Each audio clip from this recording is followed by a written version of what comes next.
کمانے میں لگا رہا، کوئی اور کسی دھندے میں لگا رہا، یہاں تک کہ اس کی زندگی ختم ہو گئی. اب اس کے بعد وہ کتنا بھی افسوس کرے لیکن ہاتھ کچھ نہیں آنے کا ہے. اس لیے بھائیوں جائزہ لیتے رہنے کا حکم دیا گیا ہے. اس کو میں آپ کو سنا رہا تھا. حضرت سیدنا عمر بن خطاب رضی اللہ تعالی عنہ دوسرے خلیفہ اللہ کے نبی علیہ الصلوۃ والسلام کے، ان کا مقولہ کتابوں میں نقل کیا گیا ہے کہ انہوں نے فرمایا حاسبوا انفسکم قبل ان تحاسبوا وزنوها قبل ان توزنوا وتجهزوا للارض الاکبر یومئذ تورزون لا تخفى منکم خافیہ. یہ حضرت سیدنا عمر بن خطاب رضی اللہ عنہ کا جملہ ہے. انہوں نے کہا اپنے نفسوں کا حساب لیتے رہو اس سے پہلے کہ تمہارا حساب لیا جائے. قیامت آنے سے پہلے ابھی تم اپنا حساب روزانہ لیتے رہو. وَزِنُوهَا قَبْلَ أَن تُوزَنُوا، اور اس کا وزن بھی کیا کرو اس سے پہلے کہ اس کا وزن کیا جائے. یہ جملہ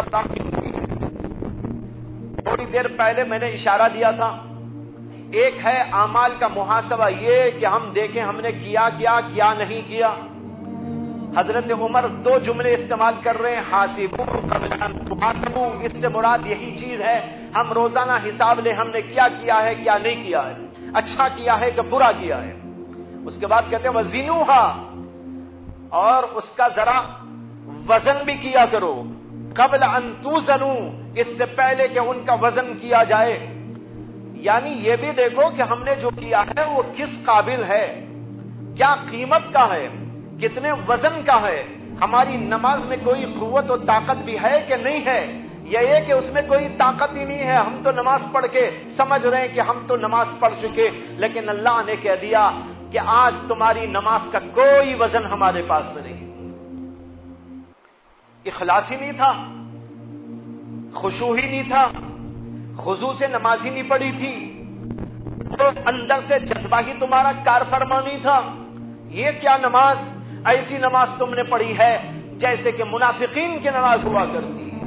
منافقین نماز پڑھتے تھے، قرآن میں اللہ نے اس کا ذکر فرمایا ہے، یہ لوگ نماز پڑھتے ہیں وَهُمْ كُسَالَىٰ، اس طرح اس حالت میں کہ وہ بڑے سست ہوتے ہیں.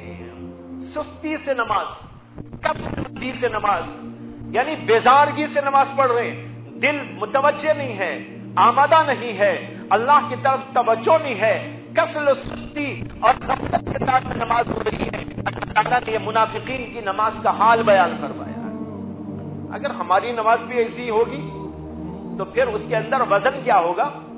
وہی وزن ہوگا جو منافقین کی نماز کا وزن ہے. تو حضرت عمر نے دو جملے فرمائے، حاسبوا انفسکم قبل ان تحاسبوا وزنوها قبل ان توزنوا وتجهزوا للارض الاکبر. اور قیامت کے دن جب اعمال کی پیشی ہونے والی ہے، اس ارض اکبر کے لیے تیار کر لو اپنے آپ. قیامت کے دن ارض اکبر یعنی اللہ کے سامنے پیشی، عرض کے بعد پیشی جب ہونے والی ہے، اس پیشی کے لیے اپنے آپ کو تیار کر لو. اگر یہ کام یہاں کرتے رہیں گے وہاں جانے کے بعد آسان ہو جائے گا. چنانچہ ایک بزرگ کا مقولہ ہے حسن بصری کا، انہوں نے فرمایا ایسر الناس حسابا یوم القیامہ الذین یحاسبون انفسهم للہ عز وجل فی الدنیا. فرمایا ایسر الناس حسابا یوم القیامہ الذین یحاسبون انفسهم للہ عز وجل فی الدنیا. فرماتے ہیں قیامت کے دن سب سے آسان حساب ان لوگوں کا ہوگا جو لوگ کہ دنیا میں اللہ کی خاطر اپنا نفس کا محاسبہ کرتے رہتے تھے، جو دنیا میں اپنا محاسبہ کرتے رہتے، فکر مندی کے ساتھ جائزہ لیتے رہتے. کہتے ہیں قیامت کے دن اس کا آسان حساب ہوگا. کیوں؟ اس لیے کہ وہ تو تیار ہو چکا ہے پہلے سے، سارے رجسٹر اس کے صاف ہیں، سارے معاملے اس کے صاف ہیں، اپنے آپ کو تیار کر چکا ہے. اس وجہ سے وہاں اس کا حساب و کتاب بہت آسان ہوگا.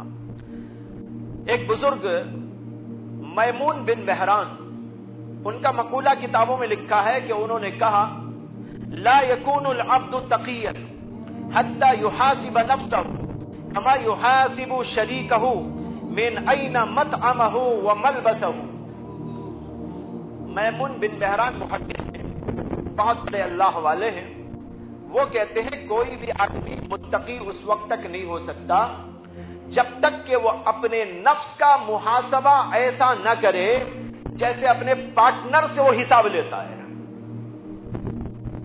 جیسے وہ اپنے پارٹنر سے حساب لیتا ہے کہ بھائی کیا کمایا، کیا ہے، بتاؤ، حساب بتاؤ، کتنا نقصان ہوا، کتنا نفع ہوا، کیا کمایا، کیا کھایا، کہاں کیا خرچ کیا، پوری رسیدیں چیک کرتا ہے، اوچر چیک کرتا ہے، سارا حساب و کتاب لیتا ہے. اپنے پارٹنر سے جس طریقے پر حساب لیتا ہے اسی طرح اپنے نفس سے اگر حساب نہیں لیتا تو وہ آدمی کبھی متقی نہیں بن سکتا. اگر متقی بننا ہے کہتے ہیں کہ اپنے نفس سے یوں محاسبہ کرو، اس سے پوچھو کیا کھایا تھا آج، کیا پیا تھا آج، کتنا سویا تھا آج، کیا تجھے اتنا سونا چاہیے تھا، تجھے اس قدر غفلت کے ساتھ میں رہنا چاہیے تھا، فلاں کام تو نے کیوں نہیں کیا، اس کے اندر غفلت تو نے کیوں برتی، تیری زبان سے آج جھوٹ کیوں نکل گیا، تیری زبان سے غیبت کیوں نکل گئی، تیری آنکھ غلط جگہ کیوں استعمال ہو گئی، اور تیرے کانوں سے غیبت کیوں سنائی تھی. یہ سب چیزیں جو نے کی ہیں، یہ غلط کیا، اس سے محاسبہ کرتے رہنا چاہیے. اور بعض بزرگوں کے بارے میں آتا ہے کہ وہ محاسبہ بھی کرتے تھے اور اس کے ساتھ اسے سزا بھی دیتے تھے، نفس کو سزا بھی دیتے تھے. جھوٹ کیوں کہا، اس کے اوپر تیری یہ سزا ہے. کیا سزا؟ 1,00,000 مرتبہ بیٹھ کر اللہ کا نام لینا. کیسی سزا ہے دیکھیے، میٹھی سزا. اللہ کا نام تو میٹھا ہی ہوتا ہے نا. وہ کہتے تھے زبان سے غیبت کی، اب تجھے 1,00,000 دفعہ اللہ کا نام لینا ہے، یا 10,000 دفعہ اللہ کا نام لینا ہے، یا یہ کہ تجھے 1,000 دفعہ استغفار پڑھنا ہے یا نوافل پڑھنا ہے. اس کو کہتے ہیں محاسبہ. اور اس کی سزا، اس کے اوپر سزا جاری کرو. بعض بزرگوں سے اگرچہ ایسی سزا بھی منقول ہے جو اگر آج بتائی جائے تو آپ اس کو کر نہیں پائیں گے. جیسے بعض لوگوں کے بارے میں آتا ہے کہ اگر اسے آنکھ سے کچھ غلطی ہو گئی تو انہوں نے آنکھ ہی پھوڑ لی. علامہ ابن الجوزی کی کتاب ہے جس کا نام ہے التبصرہ فی المواعظ. مواعظ کی کتاب ہے. علامہ ابن الجوزی بہت بڑے واعظ تھے. وہ جب واعظ کہتے تھے تو ان کی مجلس کے اندر 1,00,000 آدمی آتے تھے. 1,00,000 آدمیوں کا مجمع ہوتا تھا. کہتے ہیں کہ ان کے مواعظ کو جمع کیا گیا. اس کے اندر انہوں نے لکھا ہے کسی بزرگ کا، اور بلکہ کئی بزرگوں کے ایسے حالات کہ جب ان سے کچھ گناہ ہو گیا انہوں نے اپنی آنکھ ہی پھوڑ لی. کسی سے گناہ ہو گیا انہوں نے اپنی جیبھ ہی کاٹ لی. کسی نے غلط بات سن لی انہوں نے اپنا کان ہی کاٹ لیا. کسی نے اپنے انگلیوں کو کاٹ لیا. بعض لوگوں کے واقعات ایسے آتے ہیں کہ انہوں نے اپنے ہاتھوں کو جلا لیا. بڑی سخت سزائیں دی انہوں نے.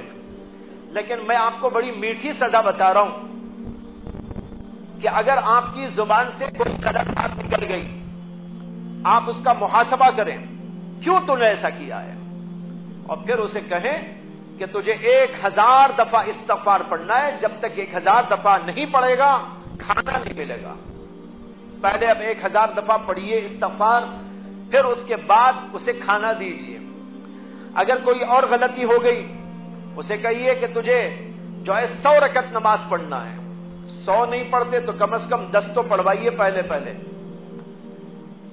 اگر تب بھی نہ مانے تو سزا میں اضافہ کر دیجیے. 10 کی جگہ 20 کر دیجیے، 20 کی جگہ 30 کر دیجیے. لیکن امید ہے کہ 10 سے بھی آپ کام شروع کریں تو پھر وہ ذرا آپ کے کنٹرول میں آنا شروع ہو جائے گا. اس طریقے پر اپنے نفس کو اپنے کنٹرول میں لاتے رہنے کی کوشش کرنا، یہ ہمارا اور آپ کا سب کا فریضہ ہے. اس کو کہتے ہیں محاسبہ. آج کا سبق اس مجلس کے اندر یہ ہے کہ آیت کو یاد رکھیں، وَلْتَنْظُرْ نَفْسٌ مَا قَدَّمَتْ لِغَدٍ، نفس کو چاہیے کہ وہ سوچے، غور کرے کہ اس نے آخرت کے لیے کیا بھیجا ہے۔ اور حدیث یاد رکھیں، اللہ کے نبی نے فرمایا کہ الکیس من دان نفسہ لما بعد الموت، یہ دو باتوں کو یاد رکھیں۔ حضرت عمر کا مقولہ بھی سنایا، حاسبوا انفسکم قبل ان تحاسبوا، ان سب چیزوں کو ذہن میں رکھتے ہوئے روز روز اپنا محاسبہ کیجیے، آئندہ مجلس میں آنے تک آپ کو یہ اندازہ ہوگا کہ میں نے اب تک کیا کیا، کیا نہیں کیا، مجھے کیا کرنا چاہیے تھا، میرے اندر بگاڑ کتنا آیا ہے، میرے اندر سدھار کتنا آیا ہے، یہ جائزہ لیتے رہنا ہے۔ اگر آپ نے اپنی اس آخرت والی دکان کا جائزہ نہیں لیا تو پتہ نہیں کب کو لوٹ کے چلا جائے اور آپ کو پتہ بھی نہ ہو۔ اللہ تعالیٰ مجھے بھی اور آپ کو بھی توفیق مرحمت فرمائے، جو کچھ سنا گیا اللہ اس پر عمل کی ہم سب کو توفیق عطا فرمائے۔ وآخر دعوانا ان الحمد للہ۔